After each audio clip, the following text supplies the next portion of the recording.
La réponse à la question, est-ce que j'ai préféré Fantastic Four ou Superman? Get ready, branche tes écouteurs. Fantastic Four First Step, très très très bon film. On le juge comme un film tout seul, c'est un très très très bon film. Je pense que si on a des critiques, c'est beaucoup par rapport à peut-être des attentes, que ça allait être un certain type de film et peut-être que ça l'était pas finalement. Mais finalement, c'est un très bon film, très bien travaillé du début à la fin. Ça, c'est ma première réponse générale. Rentrons dans les détails. Je suis dans les spoilers. J'ai fait une réaction avec les gars plus tôt, mais là, je suis complètement dans les spoilers. Si je peux dire quelque chose de négatif, parce qu'il y a des négatifs quand même, c'est que le film m'a laissé sur ma faim dans le sens que j'en voulais plus.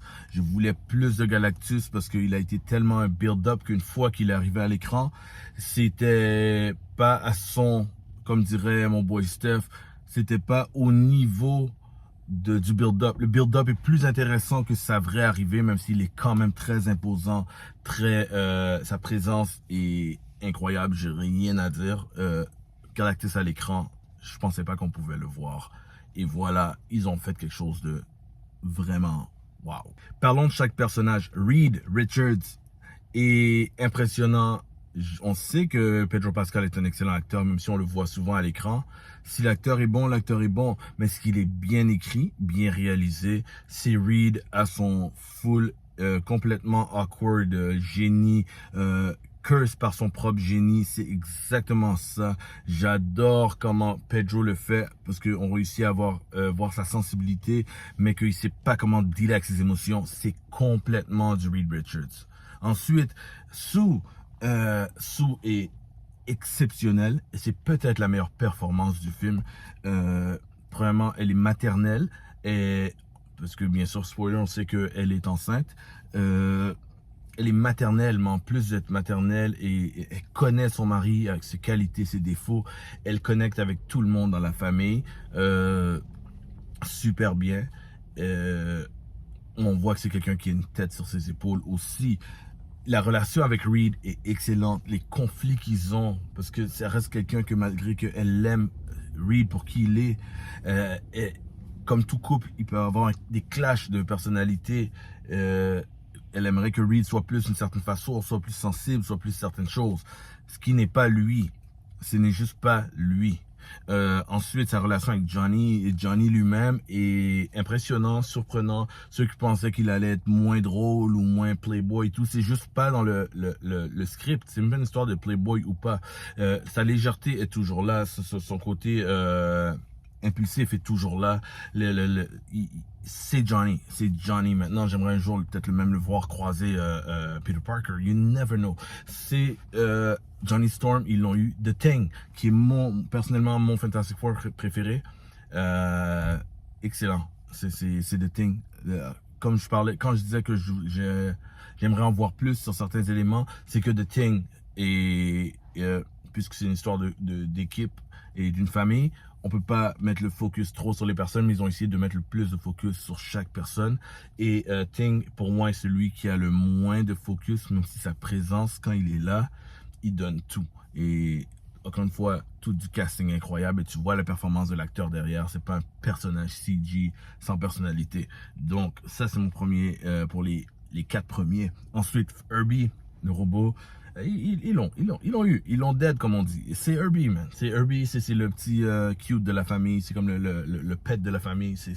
Il est toujours là, mais il est pas omniprésent. Il prend pas sa place. Il dérange personne. Il fait juste rajouter un petit élément de joie à tout ça. Ensuite, je vais vous parler des effets spéciaux. Les effets spéciaux sont top notch.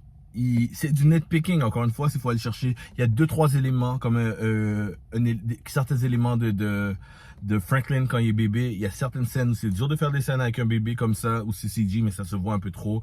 Il y a peut-être 2-3 scènes max où pendant certains plans, même pas la scène, certains plans où je trouve que Ben Grimm, un petit peu de mouvement qui devient un peu trop fluide comparé à des moments où c'est plus concassé. Par contre, ce qui est vraiment cool, c'est qu'ils ont utilisé pour les effets spéciaux des trucs incroyables. C'est un blend-in, ce film, entre du CGI, bien sûr qu'il y en a, mais il y a beaucoup aussi de miniatures, des éléments miniatures, entre autres quand Galactus arrive dans la ville, puis il commence à marcher, puis on voit ses pieds dans la rue. C'est beaucoup de miniatures shots mélangés à des shots avec des vrais suits. Ben Grimm a beaucoup de shots où il est vraiment dans un suit. Ils ont mis du CGI peut-être pour les traits plus fins comme le visage, les expressions, mais il y a des éléments. Il est seamless, là, Ben Grimm. Il y a le sound effect aussi, quand il marche, quand il tape ses mains, tu sais, comme on sent sa lourdeur et tout. C'est Ben Grimm, bravo. Herbie est majoritairement un vrai robot qu'ils ont construit, avec, encore une fois avec un peu de CGI. Qui d'autre qu'on a? Silver Surfer, elle a jamais eu l'air aussi crisp, rien à dire pour ça. Les suits, Galactus, c'est rien à dire, comme son epicness, comment il est pittoresque, c'est le bon mot. Et Galactus aussi a beaucoup de shots où c'était vraiment un suit qu'ils ont tourné, qu'ils ont filmé. C'est comme le concept d'une miniature. Donc, tout ça, les effets, le visuel, tout le monde est incroyable. Ensuite, il y a beaucoup d'hommages pour les fans de comics. Le vaisseau s'appelle Excelsior, qui est l'expression de Stan Lee. Ceux qui ne savent pas, Stan Lee disait toujours Excelsior. C'est comme un mot il terminait ses phrases comme ça. Donc, c'est un gros hommage à Stan Lee et à Jack Kirby. Il serait tellement heureux s'ils étaient en vie, je crois. C'est leur univers brought to life, parce que c'est aussi un film qui se passe dans une époque qui ressemble à l'époque où ils l'ont créé. L'histoire est bonne. L'histoire avec leur enfant, avec Franklin, est vraiment une bonne histoire, mais aussi un élément qui va être important dans leur vie de Fantastic Four et important dans le Cinematic Universe, parce que Franklin a un impact sur ce qui s'en vient d'ici Doomsday et Secret Wars. C'est sûr qu'il va avoir un rôle primordial. D'ailleurs, post-credit a un lien avec ça. J'ai pas grand-chose à dire sur l'histoire. Le cinéma, comme je l'ai dit dans mon réaction, le storytelling est vraiment bon. Il y a un peu de problème de pacing, je trouve, dans le tiers du milieu, mais sinon le acting is on point. On apprend des choses sur eux juste par les conversations. L'esthétique est superbe, la musique, Michael Giacchino a tué ça. Pas juste le thème, mais tous les éléments, quand les éléments plus sombres, quand Silver Surfer est épeurante par moments. Et les moments où la Surfer surfe dans l'espace, les moments où elle surfe autour d'un black hole, d'un trou noir, incroyable. Et toute la scène de la naissance de Franklin est une des scènes les plus intenses que j'ai vues des dernières années. Toute cette histoire, au début quand ils vont rencontrer Galactus, ça a l'air ça va être quelque chose de calme, mais finalement ça devient toutes les contractions, et que comment il s'appelle, que Franklin va venir au monde pendant qu'ils essayent de s'enfuir de Galactus et de Silver Surfer, qui essaye de prendre Franklin pendant la naissance. C'est du génie et ça marche. En plus, il y a une métaphore, il y a des entre les scènes où comme il essaie de pousser plus vite pendant que Sue essaye de pousser elle aussi pour donner naissance à l'enfant, pendant qu'on a peur qu'on vienne chercher l'enfant. C'était edge of your seat. Ceux qui disent que le film a pas de moment stressant, je suis désolé, toute cette scène-là est incroyable. Par contre, ceux qui s'attendent à un film d'action sans arrêt, c'est pas le cas, mais quand l'action est là, elle est vraiment bonne. Ensuite, si vous voulez, on peut parler un peu des pouvoirs. Les pouvoirs sont super bien faits, mais il faut se rappeler que c'est les débuts. C'est les débuts, et des fois, on est rendu tellement loin dans Marvel qu'on s'attend à ce que tous les films soient des films épiques. On s'attend à un film de Fantastic Four comme ça va être un film d'Avengers qui a un build-up à ça. C'est le premier, c'est leur début. Même eux sont pas au maximum de leur pouvoir, certains. Tu sais, c'est sûr, The Thing est déjà à 100%, ben, je veux dire, il est déjà fort et tout. Mais Reed, c'est un génie à la base. Donc, ouais, on voit qu'il peut stretch, il utilise son stretching, mais c'est pas le stretch inimaginable qu'on sait qu'il peut faire éventuellement. Le film ne dit pas qu'il ne peut pas le faire, mais c'est ses débuts. Et ça montre très bien qu'il est Reed. Reed n'est pas un personnage physique. Donc, c'est pas le stretch n'est pas la première chose qu'il va penser à faire. C'est quand c'est nécessaire. Et quand c'est nécessaire, il le fait. Sue est en train de découvrir à quel point elle est puissante. Et c'est la plus puissante des quatre. Ceux qui en doutent et qui pensent qu'il y a du wokeness là-dedans, c'est pas le cas. Sue est la plus puissante des quatre fantastiques et suivie de pas loin par son frère. Et ça, on l'a pas vu à quel point encore dans les films, mais c'est le personnage très puissant. On va plus loin, mais c'est leur début. C'est leurs 4 premières années où ils ont commencé lentement. Il n'y a pas d'autres héros, il y a quelques bad guys. Maintenant, Easter eggs, les bad guys. Oui, on voit Mole Man. On voit un indice au début de Red Ghost et post-credit, on voit une image de lui en dessin animé. Par contre, Red Ghost c'est John Malkovich. Ils ont tourné des scènes avec lui. Il avait été cast, il était dans le trailer d'ailleurs. La scène a été supprimée. Et quand je vois le pacing du film, je crois que c'est peut-être mieux qu'on le voit pas. Ils ont expliqué ce qu'ils avaient expliqué. C'était juste d'autres méchants pour montrer qu'il y avait un univers. Fait que c'est tout comme Mole Man qu'on voit, mais juste comme pour des éléments ou une scène plus tard.